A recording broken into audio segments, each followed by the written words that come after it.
Thought it would be fun to do a walk around of one of my most favorite pieces in my collection. Actually, I think it is my most favorite piece in my automotive collection.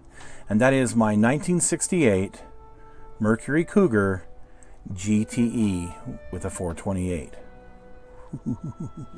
Let's take a look at it. My interest in a GTE really started back when I was 14 years old. I purchased my very first car, a 68 Cougar that a neighbor of mine had. He was asking $300 for it, but I offered him $50 and he took it. And all through high school, I worked on this car. It was the thing I drove all the time. I did all sorts of crazy things to it, side pipes, flames, you name it. Back in the 80s, I tell you, we did some fun stuff. But one day I was looking at the owner's manual, and while I was going through the owner's manual, I found reference to a 390 four-barrel motor. I also found reference to a 427 motor with 390 horse, and that's when I found out about the GTE. Over the next few years, I came to learn that they were referring to the GTE. That some of them had 427 side oiler motors, and some of them, a few of them, had 428 Cougar jet motors in them. The 428 was discernible by the fact that it had a hood scoop very similar to what the 69 Eliminator had, where the 427 cars had the same hood scoop as the Dan Gurney Special, or the XR7G as it was known. Back in about 1989, I purchased my fifth Cougar and my second big block car. This was an actual 390 S code that came with this car, factory stock, with the automatic transmission, and it had a black standard interior. It ran and drove pretty darn good, and as I recall, I only paid $600 for it. At that time, if you could find a GTE, which they were pretty rare, they were going for between $8,000 and $10,000. I figured that I could make a look-alike out of my big block car, so I had required some red paint. It was a DuPont Centauri acrylic enamel in a beautiful Ford red. I think I paid $100 for this paint and went ahead and painted the car, but I didn't do my homework. And I painted the bottom of the car with a tan color very similar to what the Eddie Bauer Broncos had. So while it looked good, it just wasn't right. So the car did look pretty good for 1967. The problem was, GTEs were only made in 1968.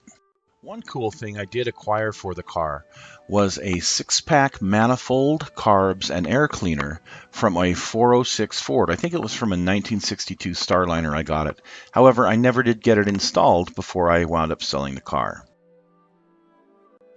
Due to an ever-growing family and the fact that this car got terrible gas mileage, I was never able to get it finished before I had to finally sell it. However, I was able to acquire a proper hood scoop and styled steel wheels that eventually made its way to this Cougar that got a lot better mileage.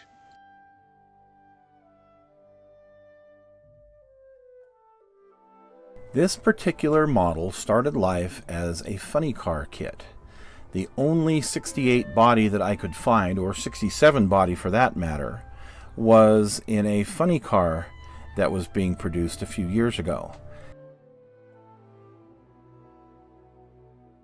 And I thought, well, it's close enough. I can do some modeling and we can make it happen, because this is the one thing I've always wanted in my collection.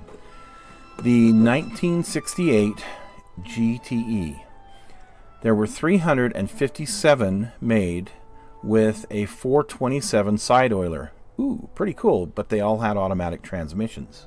But there was an additional 37 built that had the 428 Cougar jet. And of those, only 3 of them had a 4-speed stick. Well, guess which one I decided to model? The one of 3, yes, of course. Mine, I painted the cardinal red with the silver argent on the lower, like all of the GTEs had. The blacked out grille with the bars in the middle. And as you could see, I had done the 428 version of the hood scoop for this particular model. I decided to model mine with a black vinyl top But there were some major conversions I had to do to get this from a funny car to a street car. One was I had to cut this particular area out right here from a 69 Cougar model and mold it in there. Wow, that was a lot of fun. The dashboard, well, the dashboard didn't exist because, well, funny cars don't have a dashboard. So I had to modify a 1968, and I think it was a 1967 actually, Shelby Mustang. I had to cut that up along with a 69 Cougar dashboard in order to get the right dashboard for this. You'll notice it does have the correct console, and it actually has the 4-speed stick shift in there as well. I was able to get some Cougar stenciling and do all the correct badges for the car, and it even has the styled steel wheels on it.